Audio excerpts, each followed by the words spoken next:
Refração da luz. Eu já comentei na aula 3 de ótica sobre a refração da luz. Agora nós vamos realmente estudar a refração. Lá apenas comentei. A refração da luz ela ocorre devido à variação da velocidade da luz quando a luz passa de um meio para o outro.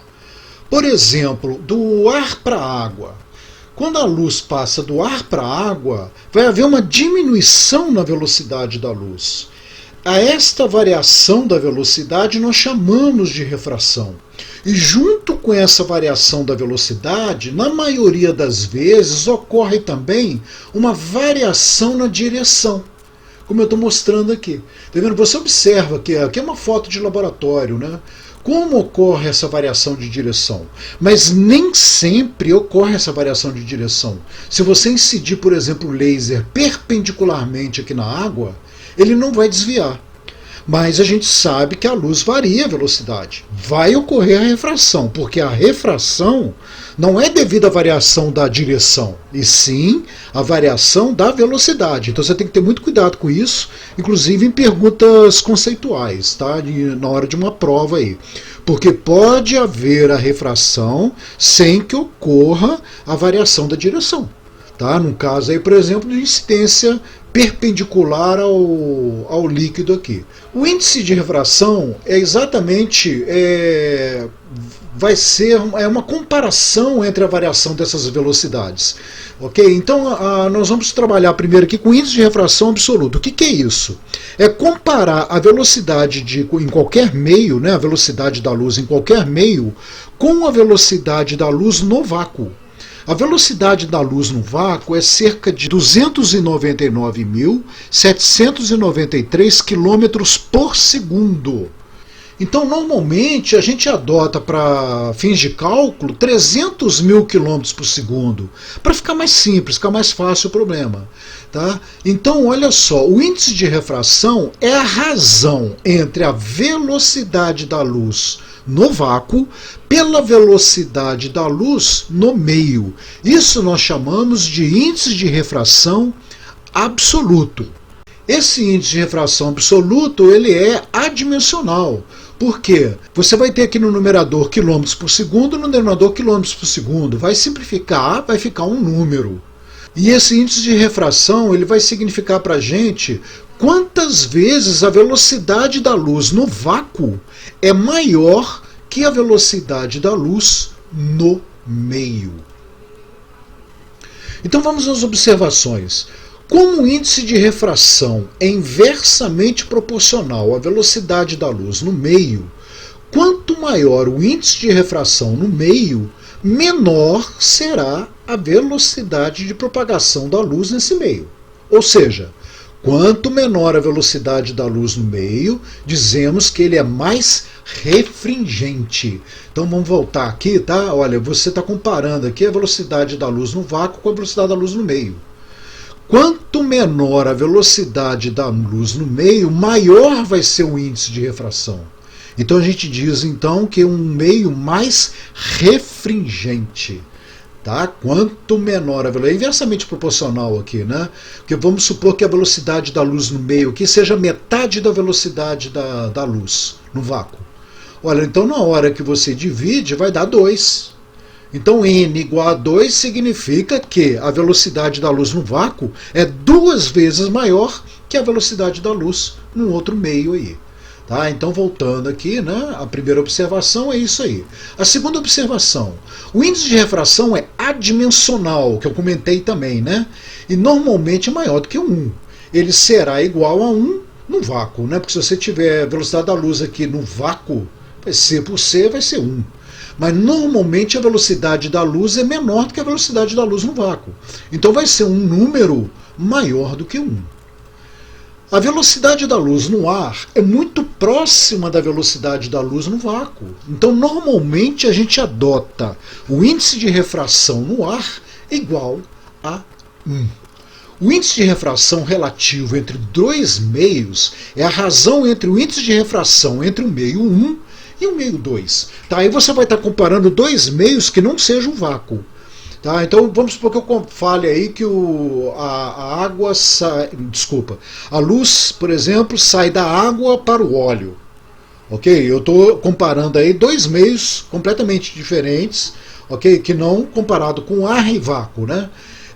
Então você vai, o índice de refração relativo entre esses dois meios vai ser a razão do índice de refração de cada um. Eu peço aqui para você ter muita atenção pelo seguinte, normalmente fala-se no problema, né? O índice de refração, determine o índice de refração relativo entre a água e o óleo. O nome que vem primeiro é o que vai vir no numerador aqui. O segundo nome vem no denominador. Ok? Então a gente representa assim, ó, entre a água e o óleo. Então seria N água óleo, que é igual a N da água pelo N do óleo. Agora, se eu falasse assim, determine o índice de refração relativo entre o óleo e a água.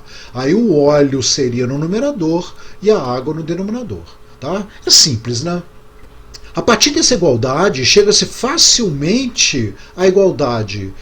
Índice de refração do meio 1 vezes a velocidade da luz no meio 1 é igual ao índice de refração do meio 2 vezes a velocidade da luz no meio 2. É fácil demonstrar essa equaçãozinha, tá? Já que o índice de refração relativo entre o meio 1 e 2 é N1 por N2, o que é N1? É o índice de refração absoluto no meio 1, que é C sobre V1. Vamos substituir isso aqui, ó.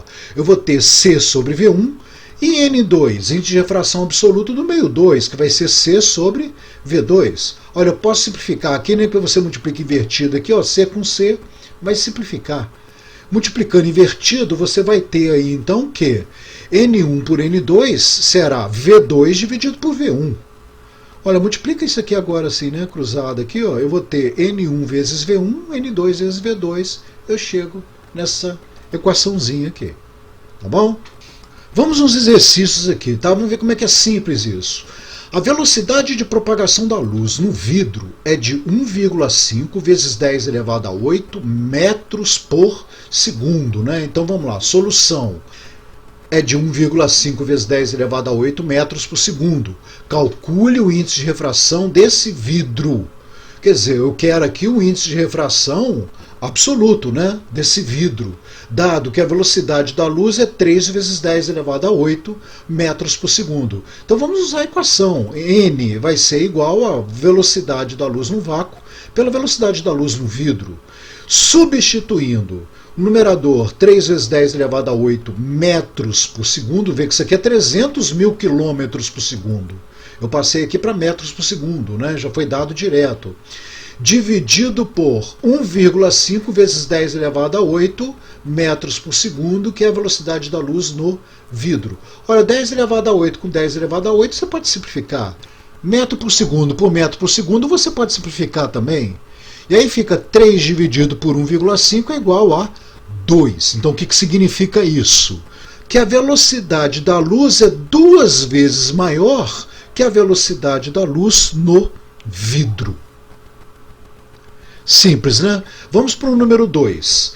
A velocidade de propagação da luz em determinado líquido é 80% menor daquela que se verifica no vácuo. Olha, gente, o que é 80% menor? Vai ser 20%, né? Dela. Então vamos à solução aqui, olha.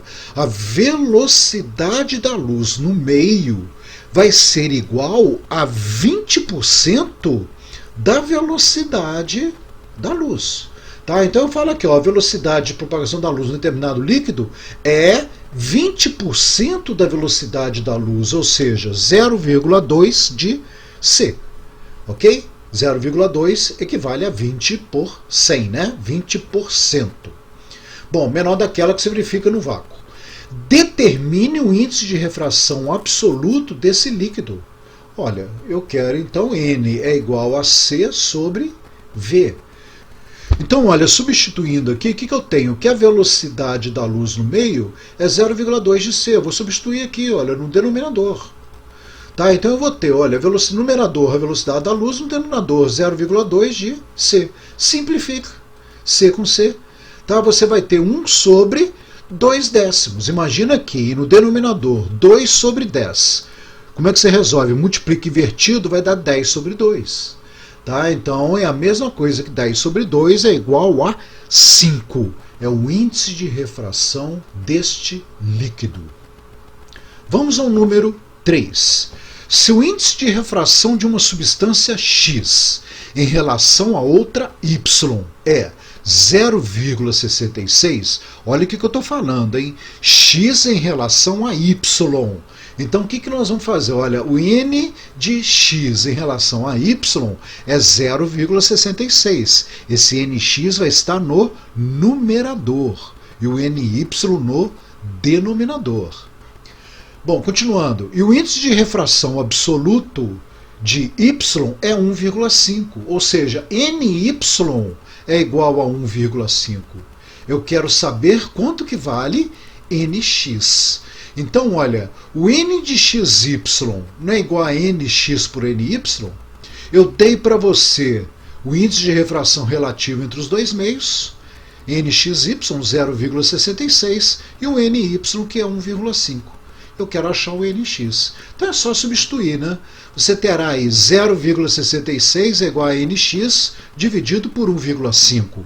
Passa 1,5 multiplicando, 0,66 vezes 1,5 vai dar 0,99, tá? NX é igual a 0,99. Observe que eu fiz questão de colocar aqui duas casas significativas, né? Porque aqui ó, no NXY você tem duas casas significativas. No NY também você está com duas casas significativas. Então na resposta, duas casas significativas aqui, 0,99. Então, olha, eu separei essas imagens aqui, são todos fenômenos que ocorrem exatamente devido à refração. Quando você coloca um lápis num copo de água, né, você vai ver, parece que o lápis fica quebrado, né? Isso aqui é porque está ocorrendo o desvio, o lápis ele dá sequência aqui nessa direção. Como está ocorrendo o desvio da luz, a gente recebe essa luz vindo de outra direção. Então dá essa sensação aqui do lápis quebrado. Aqui, por exemplo, você vê que um homem está escrevendo aqui na frente de um copo com água, uma bebida qualquer, e como a imagem dele aparece de cabeça para baixo aqui, ó, invertida. Aqui também é a mesma coisa, olha como é que está invertida as cores aqui. São fotografias interessantes que, né, dão um efeito visual bacana. Isso tudo ocorre exatamente devido ao desvio da luz quando passa pelo copo aqui. Observe nessa imagem aí, eu fiz essa gravação exatamente para mostrar isso. Observe que as duas setas elas estão aí em sentidos contrários, né? Mas olha que quando você vê as setas num copo com água, olha que tem que ser um copo redondo, né, transparente, para você ver esse efeito. As setas elas se invertem. Tá vendo aí na filmagem? Isso é fácil, você tem que fazer, porque vai um copo transparente e redondo. Enche de água, faz essa experiência aí. Você vai ver exatamente esse desvio da luz aí. Tá? Vai ocorrer. Nesse caso aí, tá, a gente poderia comparar isso até com lente. Quando chegar em lentes, você vai entender melhor por que isso ocorre. Ok? Como é que você passa a enxergar invertido, né? Nas lentes você vai entender isso melhor.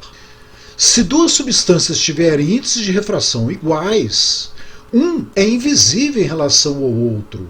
Há continuidade óptica entre os meios. Olha bem essa imagem aqui. Tá vendo? Você tem aqui um tubo de vidro, né? É uma pipeta de laboratório, né? E ela entra aqui no líquido, olha, aqui no líquido ela some. Isso ocorre por quê? Porque essa substância líquida que está aqui dentro, ela tem o mesmo índice de refração da pipeta de vidro aqui. Então o que ocorre? A luz está passando direto, ela não desvia. Então aqui dentro do líquido, tá vendo, você não enxerga. Essa pipeta, ela fica invisível, você não enxerga ela. Mas ela está aqui, ó. Ok? Leis da refração. Bom, a primeira lei é que o raio incidente anormal e o raio refratado, eles são coplanares. É igual a que nós vimos lá na parte de espelhos, né?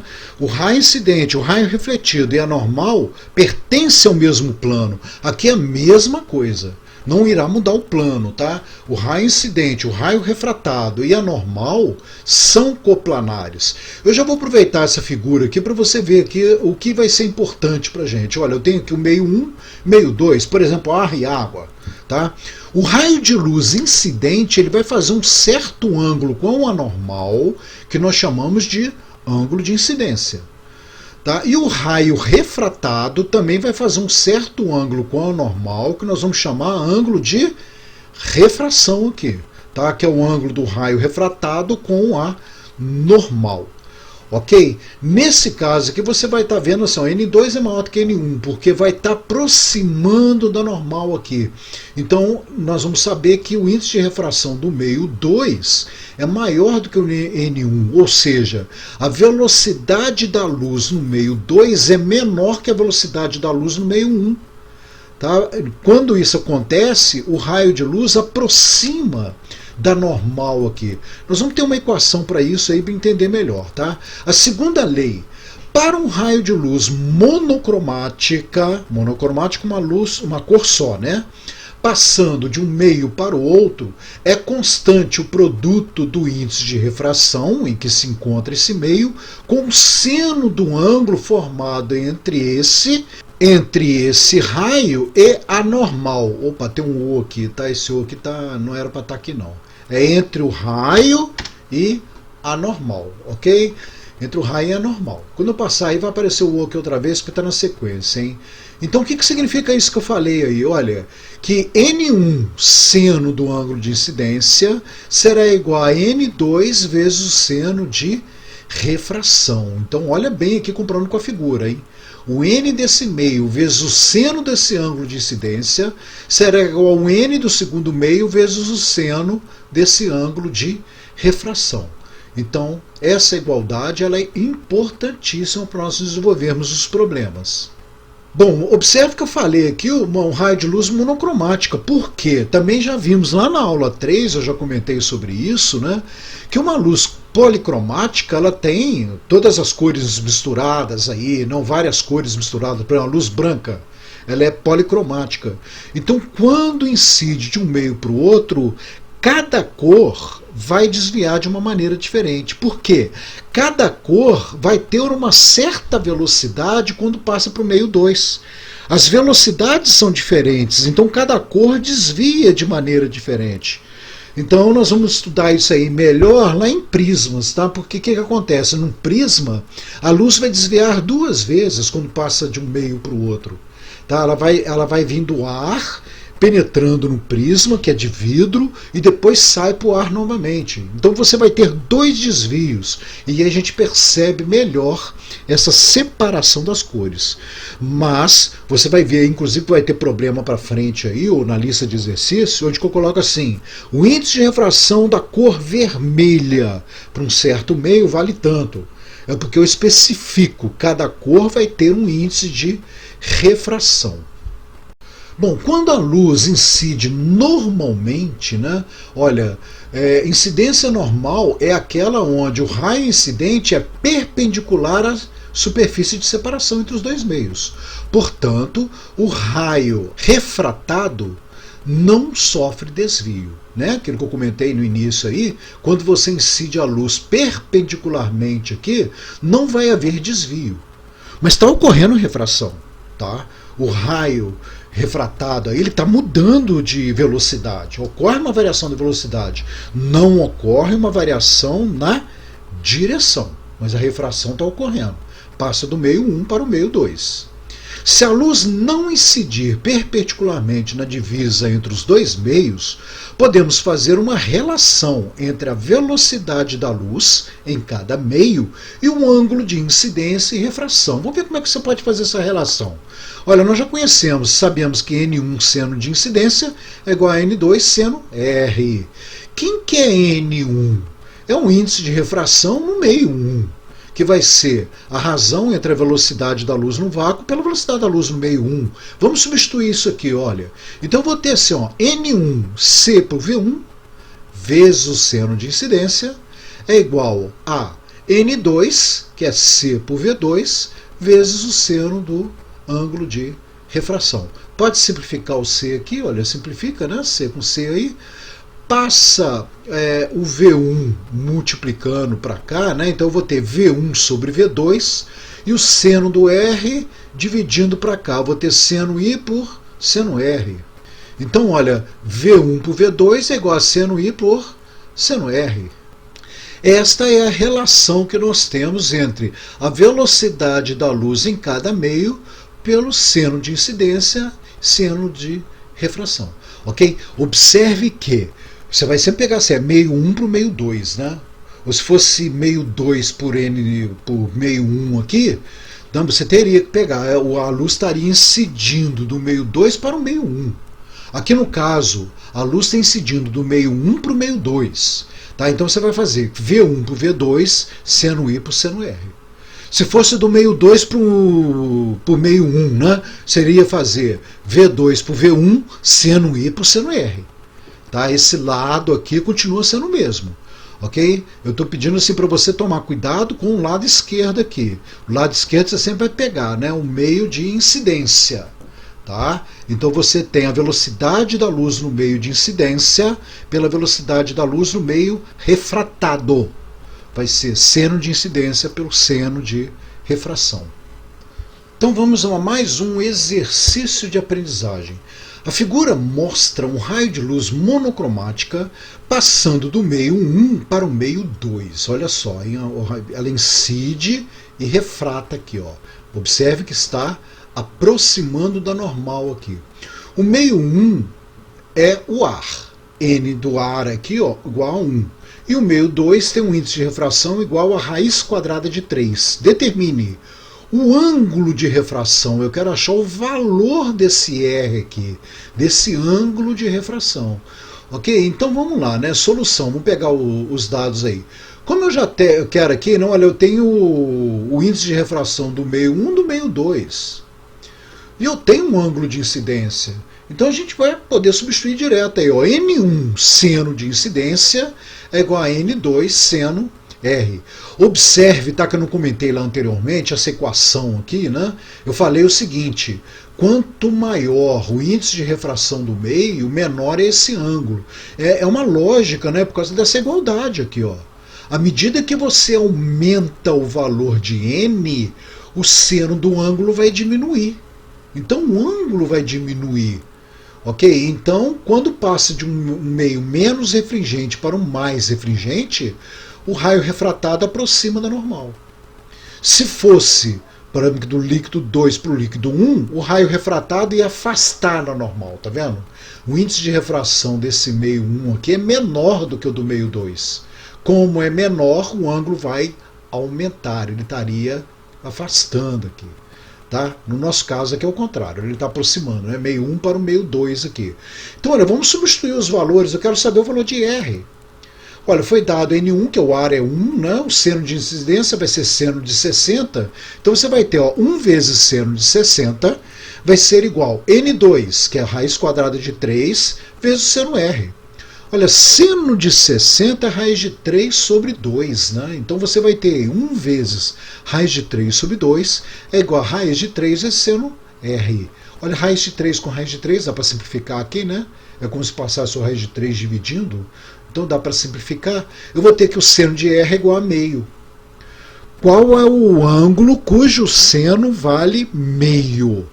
30 graus. Então a nossa resposta aí é que o ângulo R vale 30 graus. Ah, professor, mas eu não sei a tabela de cor. Olha, tem um macete aí, né, para você construir essa tabela. E essa tabela é muito simples de guardar. Se você não lembrar ou não souber como é que se monta essa tabela de seno e cosseno, pode me cobrar aí pelo WhatsApp ou então e-mail, que eu explico para você como é que se monta. Tá? Eu monto num papel, filmo e passo para você. Pode cobrar que eu passo. É porque eu já dei isso numa aula lá do primeiro ano, por isso que eu não quero repetir aqui. Mas pelo menos esses ângulos principais, né? 0, 30, 45, 60 e 90, é importante você conhecer os valores de seno e cosseno. Bom, letra B. a velocidade da luz no meio 2. Vamos lembrar aquela primeira equaçãozinha que eu dei, aliás, a segunda equaçãozinha que eu dei, né?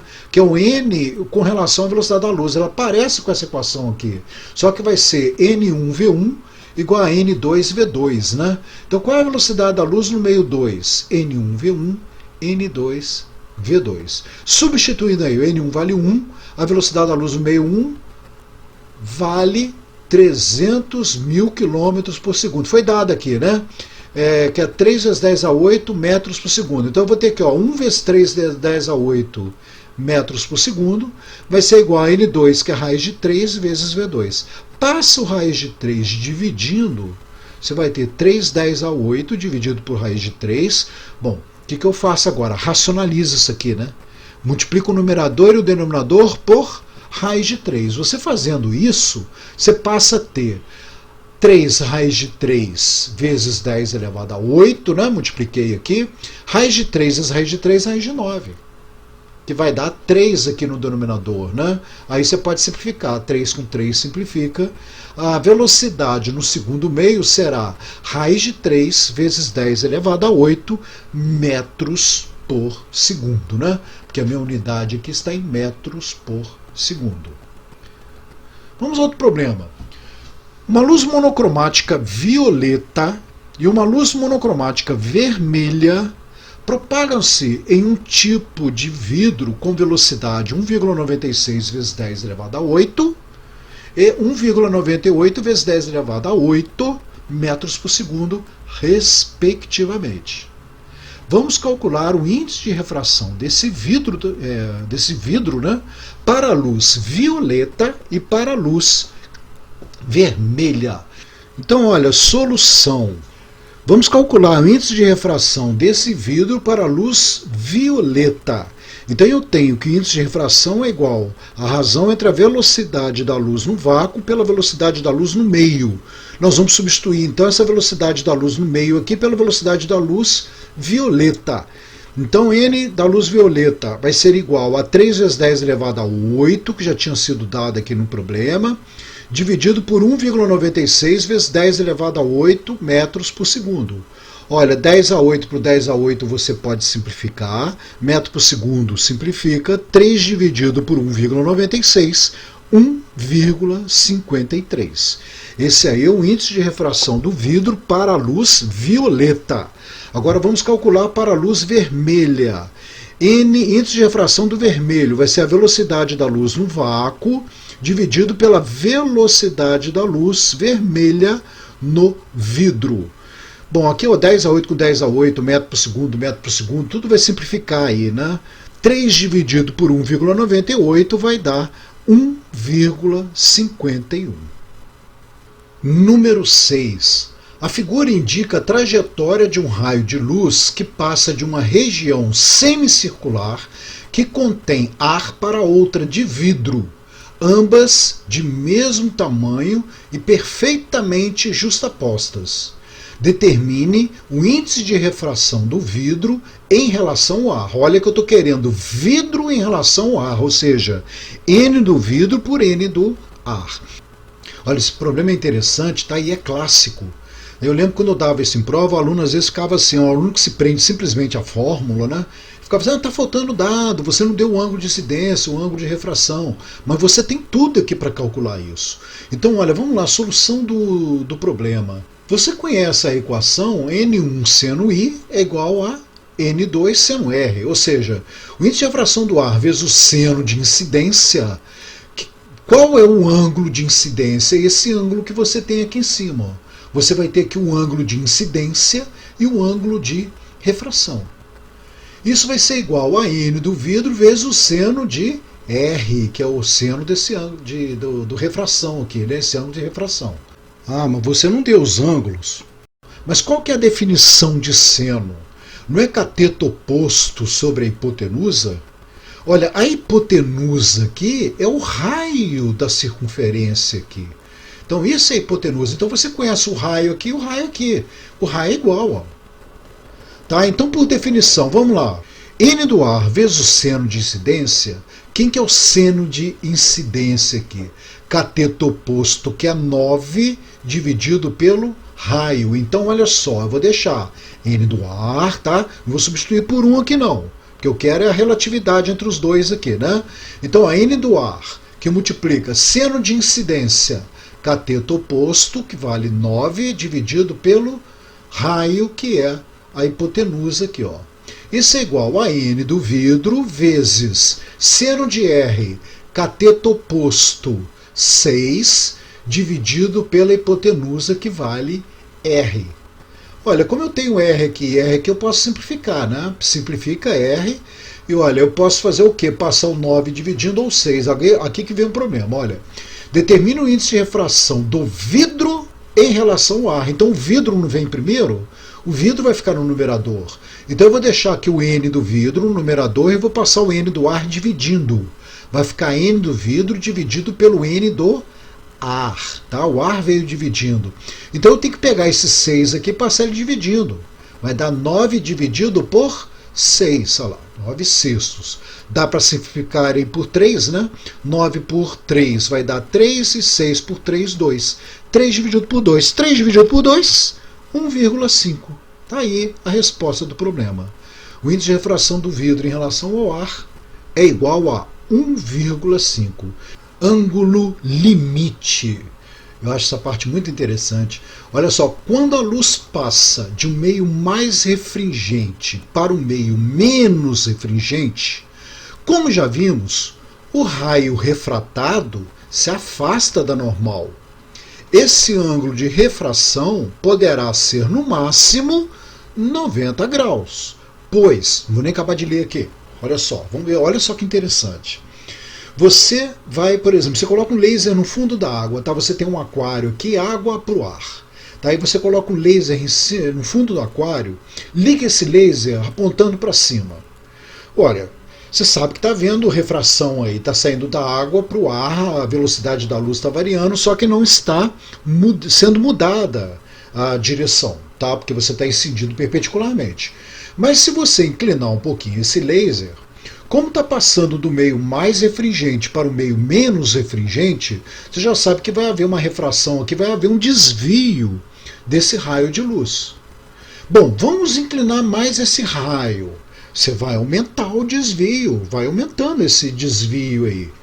Tá? E quanto mais você inclina, vai aumentar esse desvio. Vai chegar uma inclinação máxima aí, é lógico, né? Que vai chegar uma hora que o raio de luz vai estar saindo rente à água aqui. Observe que esse ângulo aqui é de 90 graus com a normal aqui. Tá? Então, quando está vindo do meio mais refringente para o meio menos refringente, como o raio de luz se afasta da normal, nós teremos então um limite de 90 graus. É o que está escrito aqui, ó. Esse ângulo de refração poderá ser, no máximo, 90 graus. O que vai acontecer se eu aumentar mais esse ângulo? O que você imagina? Vamos para um laboratório ver? Olha essa foto. Observe que o raio de luz aqui está sendo refletido. Ele não está sendo refratado. Por quê? Ele ultrapassou esse ângulo limite. Então, se você ultrapassar o ângulo limite, o raio de luz não vai refratar mais. Ele vai refletir. Essa parte de cima da água, que para quem está debaixo d'água, vai ter a sensação que a água é espelhada. É como se fosse um espelho. Vai haver aqui a reflexão. Tá vendo? A luz está refletindo para esse ponto aqui, ó. Não está havendo mais refração. Então é muito importante o estudo deste ângulo limite aqui. Olha, nós vamos chamar isso de ângulo limite, L. Daí como é que a gente estuda isso? Olha, tá vendo essa equação que a gente já conhece, tá? L é um ângulo limite. Eu vou ter aqui o N da água vezes o seno do ângulo limite vai ser igual ao N do ar vezes o seno de 90. Olha, eu botei água e ar aqui, que é mais fácil, tá, a gente acompanhar por aqui. Na verdade, é o índice de mais refringente, né, maior índice de refração, pelo N do índice de do menos refringente, menor índice de refração aqui. Ok? Depois a gente coloca isso na fórmula. Vamos trabalhar primeiro com água e ar aqui para ficar mais simples, tá? Então eu quero seno do ângulo limite. O que eu vou fazer? Eu passo o n da água para cá dividindo, né? E o seno de 90, quanto que vale o seno de 90? 1. Então nós teremos aí, olha, que o seno do ângulo limite vai ser 1 vezes o n do ar, eu passo o n da água para cá dividindo. Ó. N do ar pelo n da água. Tá, então falando naquilo, né, com relação a mais refrigerante, aí eu sei que o N da água é maior, né? Então o N do ar é menor que o N da água. Então o seno do ângulo limite vai ser o N menor pelo N maior, que é uma lógica, né? Se é seno do ângulo limite, esse número não pode ser maior do que 1. Então você tem que pegar o N menor e colocar no numerador. Tá? Isso sempre vai correr do índice mais refringente para o menos refringente. Então o mais refringente você vai colocar no denominador aqui. Ó. O menos refringente, que no caso aqui é o ar, vai ficar no numerador. Então essa é a fórmula do seno do ângulo limite. É assim que você acha o valor desse ângulo limite quando você está trabalhando com dos meios diferentes aí, né? No caso, o mais refringente para o menos refringente. Olha, do menos refringente para o mais refringente não tem lógica a gente fazer isso, né? Porque sempre vai aproximar da normal. Tá? E você nunca vai incidir com um ângulo acima do limite. Né? Naquele princípio da reversibilidade do raio de luz, se você vai ligar uma lanterna aqui, o máximo que vai acontecer é você ligar a lanterna aqui e o raio de luz vai refratar para cá, né? Porque você não vai colocar a lanterna embaixo d'água. Se você colocasse a lanterna embaixo d'água aqui, já estaria aqui acima do ângulo limite, né? E aí eu iria refletindo. Você teria que botar a lanterna para cima para refletir aqui na divisa, ok? Porque normalmente a lanterna está do lado de fora, aqui, né? A luz vai aproximar da normal. Então isso aqui vai ser sempre do mais refringente para o menos refringente. Só assim que vai ter lógica a gente trabalhar com isso. Então vamos aqui à explicação. Né? Para um ângulo de incidência maior que o ângulo limite, não ocorrerá mais a refração, e sim a reflexão. Observe que isso irá acontecer sempre do meio mais refringente para o meio menos refringente. Então está aqui a fórmula, né? Seno do ângulo limite N2 por N1, sendo que N2 tem que ser menor do que N1 para que isso ocorra. No caso, se o índice de refração for igual, né, gente, é aquele caso que eu dei anteriormente, a luz não vai desviar, né, vai passar direto, então não haverá desvio, tá? O N1 sendo igual a N2. Então, olha só, vamos no nosso dia a dia, olha só que interessante onde se aplica isso. A fibra ótica. A fibra ótica está normalmente usada aí para enfeite, né, ou para transmissão de dados, cabos telefônicos. Então, olha só. Você, quando joga a luz de uma extremidade da fibra, a luz vai chegar do outro lado da fibra. Tá? Como isso ocorre? A luz é uma onda eletromagnética. Então você tem aqui ondas eletromagnéticas entrando na fibra. Tá vendo? Como o ângulo aqui é maior do que o ângulo limite, vai haver reflexão da luz. A luz não se perde. Ela vai sempre sair rebatendo aqui dentro até sair na outra extremidade. Então, dentro de um cabelinho desse de fibra ótica, você pode passar aí diversas informações. Basta entrar aqui com ângulos diferentes, que essa informação vai sair lá do outro lado. Tá? Então, se você pegar, por exemplo, esses cabelinhos de fibra ótica, né? Não sei se você já teve a oportunidade de pegar, você, quando pega uma única fibra, liga uma lanterna apontando para essa única fibra, somente uma fibra do outro lado lá vai acender, que foi exatamente aquele cabelinho que você pegou. Ok? Então é fácil de identificar a informação do outro lado. E olha, eu já fiz essa experiência com alunos em sala de aula, tá? Eu arrumei uma fibra ótica bem grande e com vários cabelinhos, e você coloca para fora da sala, né, fazendo curva, e pede para os alunos identificarem qual é a fibra que você está ligando. Né? Você liga uma lanterna ali na ponta de uma fibra só, pegando uma fibra, e pede para os alunos identificar qual é a fibra que eu estou acendendo, que eu estou usando lá do outro lado. Né? Porque você pode fazer curva à vontade, que a informação vai chegar lá do outro lado. Então isso é muito usado hoje para telecomunicações, né? Telefonia, porque você com um cabo não muito grosso, você tem aí milhares de fibras chegando do outro lado. Olha essa experiência da água aqui, tá vendo? Ele usou a água aqui, né? Normalmente são arquitetos e engenheiros, né? Eles calculam isso. Você tem uma luz aqui, ó, e a luz está vindo aqui pela água aqui, ó. Tá vendo? Lá do outro lado é uma luz vermelha. Tá vendo? A água está funcionando aí como se fosse uma fibra ótica. A água é mais refringente do que o ar, né? Então ela está fazendo o papel aí da fibra ótica. Um outro detalhe aqui nessa foto que eu gostaria de reforçar, olha só, é uma outra coisa também calculada, né? Está sendo muito usado hoje em piscinas modernas. Eles colocam a lâmpada embaixo da água lá. Observe que da água para cima não está iluminado aqui, ó. Tá vendo? A iluminação fica da água para baixo. Por quê? A lâmpada é colocada de maneira que toda a luz que vem para cima aqui, né? Porque essa luz era para sair aqui, ela vai ser refletida pela água. Vai estar acima do ângulo limite. Então fica iluminada a parte de baixo da piscina lá. Acima da piscina não ilumina. Então dá um efeito visual muito bonito. Tá? Exatamente onde que tem a água aqui, você vê na divisão da água aqui, ó. Para baixo está iluminado e para cima não. Vamos entender melhor esse efeito aqui, ó, nessa figura agora que eu vou colocar. Olha, isso aqui é um peso de mesa, tá? Normalmente quando eu vejo assim, essas lojas que vendem de tudo, né, a gente às vezes acha algumas curiosidades lá. Eu comprei esse peso de mesa, olha só, para segurar papel. Tá? Achei bem interessante. Observe aqui que você tem 3 fotos aqui, né? Isso aqui é para você colocar as suas fotos aqui, né? E aí, quando você coloca esse cubo aqui, olha, ele é de vidro. Tá? Você tem aqui um cubo de vidro. O que vai acontecer? Vamos entender aqui, olha. A imagem do neném que está aqui embaixo, tá? Vai estar aqui embaixo do cubo de vidro. Aí o que acontece? A luz que vem para cá vai atingir aqui, olha, aqui seria do vidro para o ar. Vai estar acima do ângulo limite aqui. Então essa luz do neném que vem aqui de baixo vai bater nessa lateral do vidro e vai ser refletido para cima. E aí vai sair nessa parte de cima aqui. A mesma coisa vai acontecer aqui com a moça.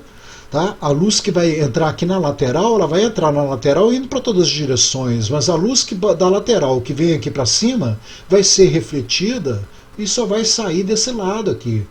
Então nesse lado de cima você só vai enxergar o neném. A luz, né, a foto do neném aqui, vindo aqui de baixo, e quando você olha para essas paredes laterais, você vai ver a imagem do neném sendo refletida também. Tá? Então você tem aqui, olhando de cima, você só vai ver o neném aqui. O neném. Tá vendo? Em todas as paredes aqui, você só enxerga o neném aqui. Tá? Aqui você vai entender melhor então aqui, ó. Aqui, olha, você tem o rapaz, tá vendo? Eu tirei a foto exatamente nessa quina aqui, ó. Você tem a imagem do homem aqui, olha, nesse lado. A imagem da mulher no outro lado aqui, ó. Tá vendo? Vindo aqui. E a imagem do neném vai estar... Só quem olha de cima que vai ver a imagem do neném. Tá ok? Aí como é um cubo, você pode rodar e colocar em qualquer posição, né? Dependendo da imagem que você quer que fique voltada para cima aí. Então, muito usado em fotografia. Olha só outra aplicação aqui. Aquele detalhe, como você está aqui, eu coloquei até essa imagem aqui já conhecida para você entender melhor. Tá? A luz do fundo vem, bate e reflete aqui. Não é? Então, se você está nessa posição, você vai estar o quê? Vendo essa lâmpada como se isso aqui fosse um espelho. Tá? Como a gente enxerga em linha reta, você vai estar vendo essa luz aqui como se essa luz estivesse aqui em cima. Tá? É como se isso aqui fosse uma superfície espelhada. Nós já estudamos espelhos. Né? Como a gente enxerga em linha reta, a imagem vai ser... Você vai estar vendo como se a lâmpada estivesse aqui em cima. Ok? Então, isso aqui, a superfície do líquido, fica como se fosse um espelho. É uma superfície espelhada. E os fotógrafos aproveitam isso para fazer esses efeitos de imagem. Né? Observe, elas estão dentro da piscina, abaixo d'água, então você consegue esse efeito do reflexo na superfície da água. Tá? Isso aqui não é Photoshop, isso aqui é uma foto real. Tá? Quanto menos estiver mexendo a superfície da água, aqui, ó, mais perfeita você vai ter a imagem aí. Tá no neném aqui, né? Você vê a touca lá. Tá? Agora isso aqui, olha, eu coloquei assim para você ver que está bem próximo de um ângulo limite. Tá vendo? A mulher está aqui embaixo da água, né? No mar aqui, tá? E olha, a câmera ela está entre a água e o ar aqui, tá vendo? E a câmera, olha, a imagem está chegando na câmera aqui. Tá? Então você está pegando uma imagem aqui bem próximo daquele ângulo limite, né? A imagem que está saindo aqui quase que na vertical aqui, em relação ao normal, né? A vertical em relação ao normal, lá é a luz que está vindo paralela à água aqui, tá? Então vamos a mais exercícios de aprendizagem. Olha, para terminar, né? Determine o valor do ângulo limite para uma determinada luz monocromática quando se tem o par de meios ar e água. Os índices de refração do ar e da água são respectivamente 1 e 4/3. Bom, vamos colocar direto isso aí, né? Solução. O índice de refração do ar é 1, da água 4/3. Como eu estou querendo o ângulo limite, determine o valor do ângulo limite, eu sei que o seno do ângulo limite vai ser N do ar, que é menos refringente, né, pelo N da água, que é mais refringente. Lembre-se que o seno tem que ser um número entre 0 e 1. Então não tem sentido você colocar o N maior no numerador. O numerador tem que ser o N menor, que no caso aí é o ar. Tá? Então vamos lá. Seno do ângulo limite será 1 sobre 4/3. Bom, seno do ângulo limite então é o inverso disso aqui, é 1 sobre 4/3. Você vai multiplicar invertido, vai dar 1 vezes 3/4, ou seja, seno do ângulo limite é igual a 3/4. Não, observe que o numerador aqui está menor, né? Porque não tem sentido ser maior do que 1, uma vez que é seno. Bom, quanto que é seno do ângulo limite, ou seja, qual é o ângulo limite se o seno dele vale 3/4? A gente não sabe de cor, né? Você teria que ou ter uma tabela na mão, fazer essa conta aqui e ver na tabela qual é o ângulo mais próximo aí.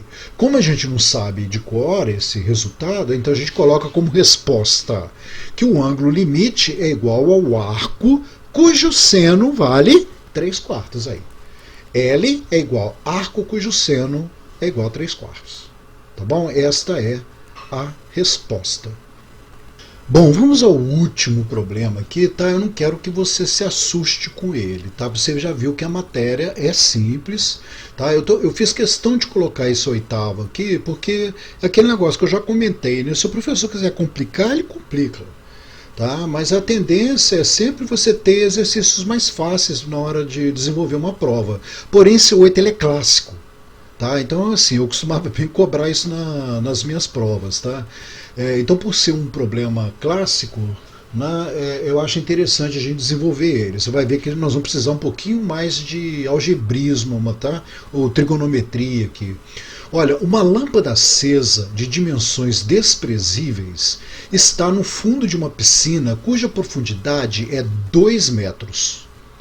Determine o raio do menor disco de material opaco para que, devidamente colocado na superfície d'água, não permita saída de nenhuma luz para a atmosfera.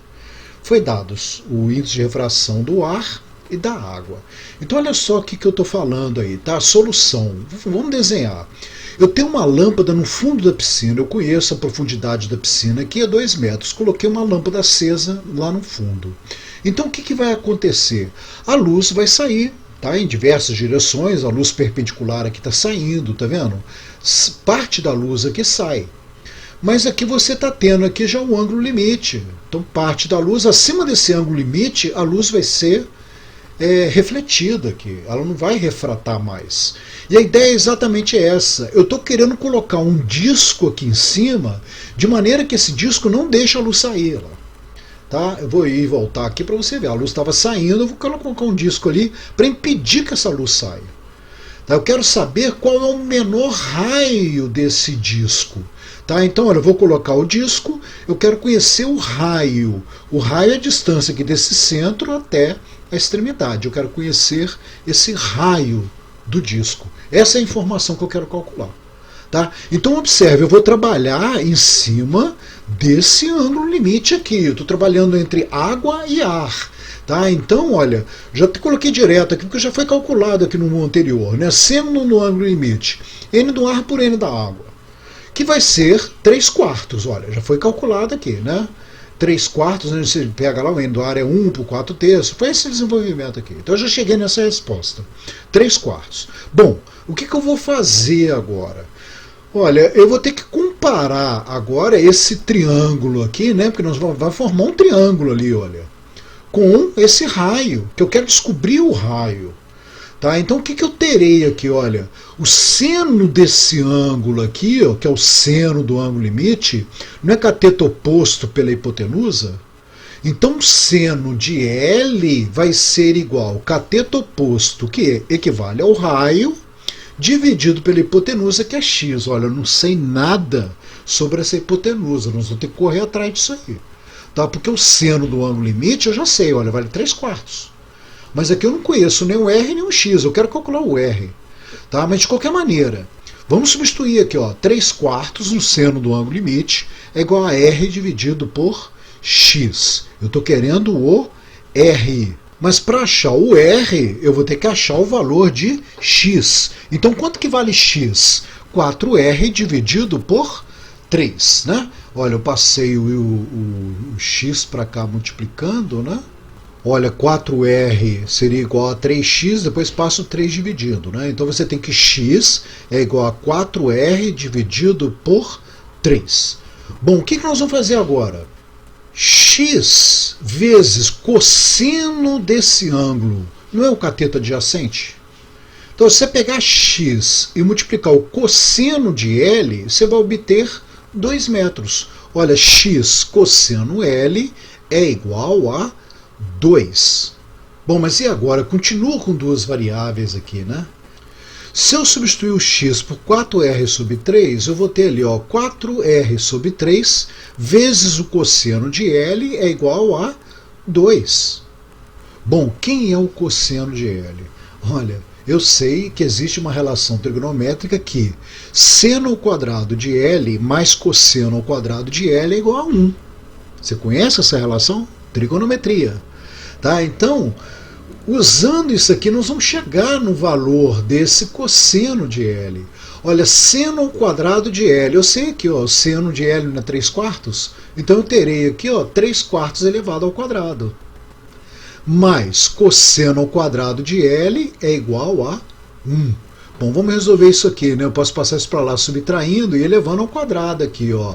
Então eu vou ter que o cosseno ao quadrado de L vai ser 1 menos, já elevando ao quadrado, 3 ao quadrado, 9, 4 ao quadrado, 16.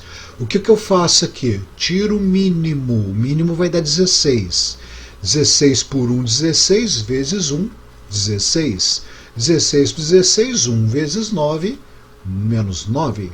Então eu tenho aí, ó, cosseno ao quadrado de L vai ser 16 menos 9, 7, sobre 16. Raiz quadrada, né? Porque aqui não estava elevado ao quadrado, extrai a raiz quadrada, né? Extrai a raiz quadrada do primeiro e do segundo membro aqui, né? Aqui vai ficar cosseno L é igual a raiz quadrada de 7/16. Olha, esse valor eu vou poder substituir aqui. Tá? Só que aqui é raiz quadrada de 7 sobre 4, né? Porque a raiz quadrada de 16 vale 4. Raiz de 7 você deixa indicado. Então vai ficar raiz de 7 sobre 4. Substituindo isso agora aqui. Vamos continuar lá.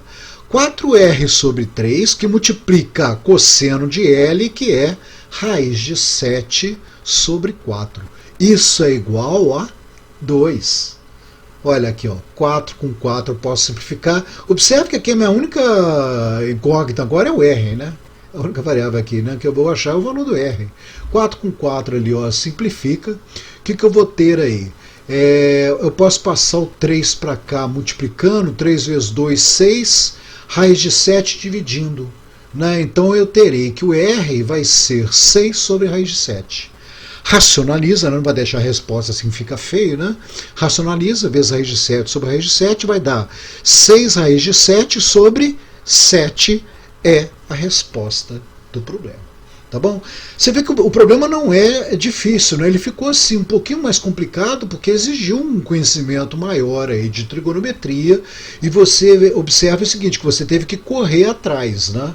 Você teve que enxergar que isso aqui é um triângulo, tá? Que isso aqui é o raio do disco, ok? Mas esse é um problema clássico, tá? Costuma ser explorado com dados diferentes.